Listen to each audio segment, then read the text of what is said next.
네, 친절한 경제 시간입니다. 오늘도 김혜민 기자와 함께하겠습니다. 김 기자, 이렇게 미래에 관련된 이렇게 전망을 하고 있는 책들을 보면은 인구 감소를 굉장히 걱정하는 목소리들이 많더라고요. 네. 근데 우리나라가 특히 이 인구 감소가 좀 심각한 상황이라고 하네요. 네, 요즘 주변에 보면 아예 아이를 안 낳는 부부나 또 결혼을 안 하는 사람들도 많죠. 우리나라 인구 통계 사상 최초로 작년에 데드크로스가 나타났습니다. 이 데드크로스는요, 신생아 수가 사망자보다 적은 걸 말하는데요. 그래프를 보시면요, 작년에 출생과 사망 그래프가 역전이 됐죠. 신생아가 사망자보다 2만 명이나 넘게 적었습니다. 통계청은 2016년만 해도요, 이 데드크로스가 2029년은 돼야 시작될 것이라고 예측을 했는데요. 그런데 이 시기가 9년이나 앞당겨진 지난해부터 시작이 된 거죠. 왜 이렇게 인구 감소 속도가 빨라졌을까요? 한국에서 결혼하고 아이 낳는 여건 자체가 상당히 힘들고요. 또 코로나19 충격까지 덮치면서 저출산이 가속화되고 있는 것으로 보입니다.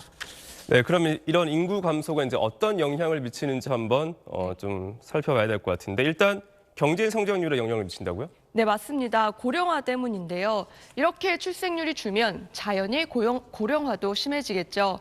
현재도 60대 이상이 우리나라 국민 4명 중 1명이나 되고요. 이대로라면 어린아이들과 노인을 부양할 때 들어가는 총 부양비 50년 동안 3배 이상 증가할 것으로 보입니다. 이렇게 되면 2067년에 우리나라는 전 세계에서 부양비 부담 1위 국가로 올라서게 되는데요. 게다가 인구 감소는 잠재 성장률 하락과 또 경제 규모 축소로 이어질 것이라는 예측도 계속 나오고 있습니다. 이 저출산 문제를 해결하기 위해서 정부가 이런 대책을 꾸준히 내놓고는 있습니다. 지난해엔 역대 최대인 45조 원의 예산을 쏟아부었는데요. 이거는요, 신생아 한 명당 1억 6천만 원에 가까운 돈이 들어간 셈입니다. 그런데도 실제 부모들은 이거 체감 못하겠다 이러고 있죠. 안타깝게도 돈은 돈대로 쓰면서요, 효과는 거의 내지 못하고 있는 상황이 매년 반복되고 있습니다. 네, 돈은 돈대로 쓰는데 효과는 없다. 참 네. 정책 자체를 좀 한번 처음부터 점검해봐야 될 것 같다는 생각도 듭니다. 네. 근데 이렇게 인구가 감소하고 있는데 반면에 전체 가구 수는 늘고 있다고요? 네, 1인 가구가 증가하고 있기 때문인데요. 지난해 1인 가구가 전체에서 39% 정도를 차지했습니다. 10집 중에 4집이 혼자 산다는 뜻이죠. 또 2명만 사는 가구도 같이 늘고 있어서요. 한 가구당 가족 수 평균 2.24명까지 떨어졌습니다. 지금까지 우리나라의 각종 제도나 정책의 표준이요, 대부분 부부에 아이 하나 있는 이 3인 가구에 맞춰져 있습니다. 그런데 이제 3인 가구 17%밖에 안 됩니다. 이 정책들 빨리 바꿔야 한다는 지적이 나오는 이유죠. 자, 그러면 이렇게 늘어나고 있는 1인 가구들의 생활 수준이나 만족도는 어떻습니까? 네, 얼마 전에 서울시가 이 1인 가구 조사를 한번 해봤습니다. 30대까지는 2인 이상 가구와 생활 수준이 거의 비슷했습니다. 그런데 문제는 40대 이상의 1인 가구인데요.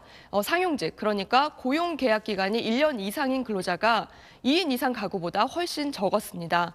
또 1인 가구는 40대부터 재정 상태나 사회생활에서 느끼는 행복, 또 건강 만족도도 다인 가구보다 떨어지는 것으로 나타났습니다.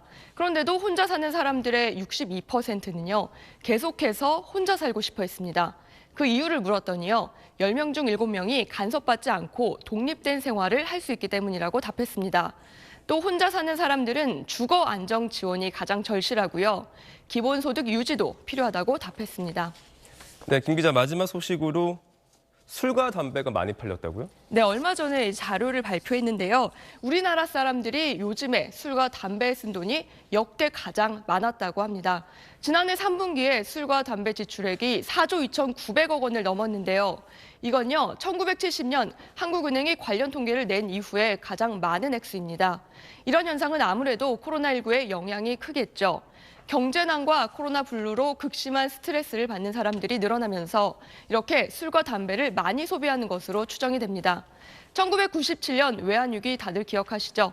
이 당시에도 술과 담배의 지출액이 한 해 전보다 20%나 늘었다고 합니다. 끝이 보이지 않는 코로나19도 언젠가 종식이 되겠죠. 그때까지 술과 담배가 아닌 건강한 스트레스 해소법 하나쯤은 필요할 것 같습니다. 정말 그러네요. 김 기자 오늘 잘 들었습니다.